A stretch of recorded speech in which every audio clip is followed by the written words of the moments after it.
मैं एमडी नाजिर भारतीय अमन समाज पार्टी राष्ट्रीय अध्यक्ष। मेरा सवाल था, आपसे सीधा सवाल था, जिस तरह से आम आदमी पार्टी दिल्ली में सरकार है, मुस्लिम समाज का भरपूर वोट दिया गया था, लेकिन उसके बावजूद वीर सावरकर को, हम तो सावरकर थे लेकिन वीर सावरकर को बोलते हैं दूसरे लोग, उसको श्रद्धांजलि दी जा रही है, उस पर क्या आपका कहना है? देखिए, आम आदमी पार्टी की पोल खुल चुकी है। जब इन्होंने मरकज का मुद्दा उठाया था, मौलाना साहब पे उठाया था, जब ही इनकी पोल खुल गई थी ये मुस्लिम विरोधी हैं।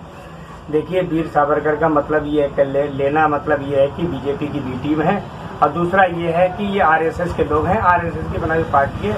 इन्हें तो सिर्फ कांग्रेस से मुस्लिम को अलग करना था, उसमें ये कामयाब हो गए। नहीं, आखिर मुस्लिमों ने वोट क्यों दिया कांग्रेस को छोड़ के? भाई, मुसलमानों ने वोट ये दिया था कि एक पार्टी आई है और उसमें एक लोग, उसके जो नुमाइंदे अच्छे हैं, जो कार नहीं लेंगे, मोटर गाड़ी नहीं लेंगे, बंगले नहीं लेंगे, उनकी नीति थी। आज वो हर चीज ले रहे हैं, और आज अपने बच्चों के लिए भी सिक्योरिटी तैनात है उनके पास, हर चीज में। पहले सिक्योरिटी भी नहीं ले रहे थे, वो हर चीज है उनके पास। अब क्या है, मुस्लिमों से वादे नहीं किए थे? हैं? मुस्लिमों से तो वादे बहुत किए थे। इन्होंने कहा था कि हम सरकारी नौकरी देंगे, हम तुम्हें ये करेंगे। मेरी याद आ गया कि कल DSSB ने वैकेंसी निकाली थी, उसमें तमाम भाषाओं की थी, उसमें उर्दू का नाम तो था नहीं, आपने कोई टिप्पणी नहीं आई। देखिए, उर्दू का नाम जब ही होगा ना जब आरएसएस के लोग नहीं होंगे। अगर ये आरएसएस के लोग हैं जब ही तो उर्दू का नाम नहीं लिया इन्होंने। केजरीवाल सबसे बड़ा आरएसएस का है और आरएसएस का नेता है केजरीवाल। हकीकत बात यह है, देखिए, अगर आरएसएस का नेता नहीं होता, सबसे पहले बिना दिल्ली सरकार के, बिना मुख्यमंत्री की इजाजत से DSSB की नौकरियों का जो वैकेंसी है वो निकल गई, उसमें कहीं भी उर्दू के जिक्र नहीं है। क्या है ये? केजरीवाल जी जवाब दे। 695 का 695 वैकेंसी पिछली बार निकली थी, उसका नोटिफिकेशन आज तक नहीं हुआ, उस पर मुस्लिम समाज के नेता नहीं बोले। अब भी ये 900 वैकेंसी का जो है वो निकाला था पूरा फॉर्मेट, उसमें मुस्लिम समाज तो केजरीवाल की गलती कैसे बता रहे हैं? देखो, मुस्लिम समाज के नेताओं की बात कर रहे हो। देखो, जब तक चमचागिरी करोगे, जब तक अपनी कौम को हक नहीं दिलाओगे। देखिए, आज तुम इस दुनिया में हो, जाने कितने लोग बेगुनाह, जाने कितने लोग इस बीमारी महामारी में चले गए। अरे कुछ तो मुस्लिम नेताओं, आम आदमी पार्टी के नेताओं, कुछ तो सच बोल लो। आप भी तो पार्टी चला, आपकी नहीं शोर मचाते आपने? भाई, हम भी बचाते हैं। अभी जरा लॉकडाउन चल रहा है, लॉकडाउन में ये है कि जिसकी सत्ता नहीं है उसके खिलाफ गवर्नमेंट खड़ी हो जाती है, उसके खिलाफ प्रशासन खड़ा हो जाता है कि तुम लॉकडाउन का क्या नाम उल्लंघन कर रहे हो, इसलिए हम लॉकडाउन खत्म हो जाने दो। AIMIM के दिल्ली प्रदेश के सदर साहब ने भी कल चिट्ठी लिखी थी मिनिस्टर साहब को, आपकी तरफ से क्या कार्रवाई? देखिए, मैंने भी चिट्ठी लिखी है और मैं चिट्ठी कापी अभी मैं आपको क्या नाम है उपलब्ध करा दूंगा और नेट पे भी डाल दूंगा। मैंने चिट्ठी में क्या नाम है मुख्यमंत्री को भी लिखी है, गृह मंत्रालय को भी लिखी है, शिक्षा बोर्ड को भी लिखी है, और मैंने क्या नाम है सिसोदिया जी को भी लिखी है। मगर क्या है, जब चिट्ठी लिखी गई है जब ही तो ये कह रहे हैं, लोकलेबाजी कर रहे हैं कि हाँ हमने भी लिखी। अरे सिसोदिया जी, डूब मरो तुम चुल्लू भर पानी में। क्यों?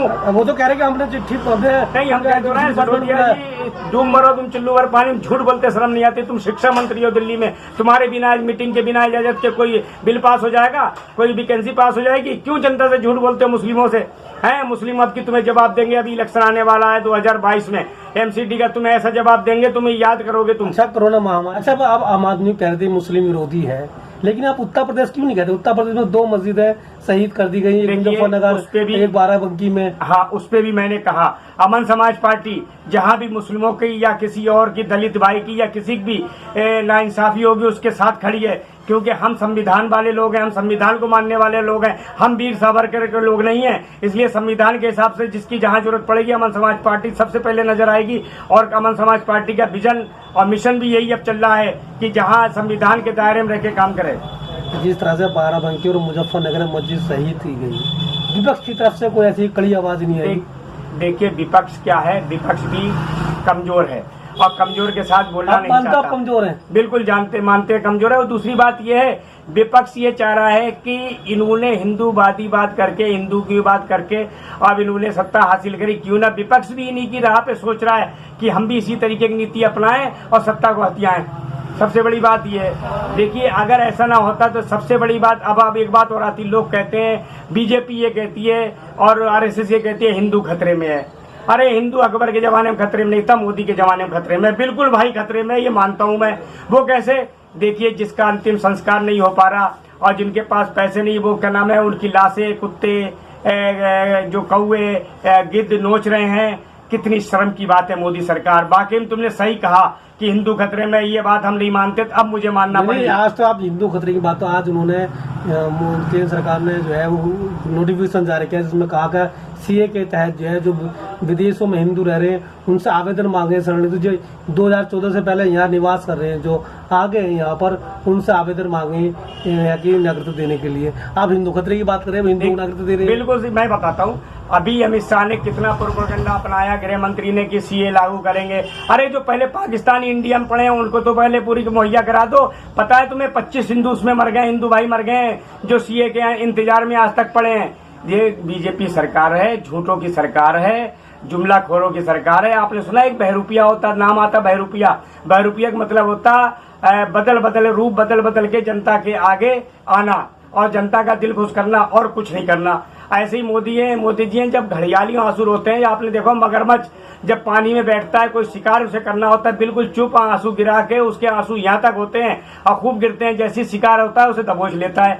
भाई मोदी जी की तुलना मैं इसी से करता हूँ। मगरमच्छ के आंसू बहाना बंद करो, देश के लिए काम करना शुरू करो।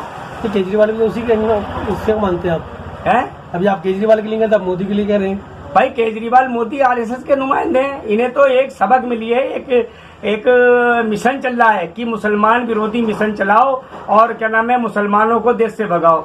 मगर ये गलतफहमी में भूल गए हैं कि मुसलमान भी इसी जमी की मिट्टी का है, इसी जमी की मिट्टी मरेगा, इसी में जिएगा और देश के लिए जान भी दे देगा। आपने कोरोना काल में देखा, जहां जिस समाज ने नकार दिया, लोगों ने अर्थियां उठाने से मना कर दिया, वहां मुस्लिम समाज सबसे पहले आगे आया है। क्यों? हमारे दीन में, हदीस में और हमारे हुजूर सल्लल्लाहु अलैहि वसल्लम ने यही फरमाया है कि जो परेशान है, गरीब है और क्या नाम यतीम है, सबसे पहले उसका ध्यान रखो। अगर उसका ध्यान रखोगे, उसके लिए कोई काम करोगे, जब तुम्हारे काम पूरे होंगे। अगर उसका कोई काम नहीं किया तो तुम्हारा कोई काम पूरा नहीं होगा, फिर तुम असली मोमिन नहीं हो, मुसलमान नहीं हो।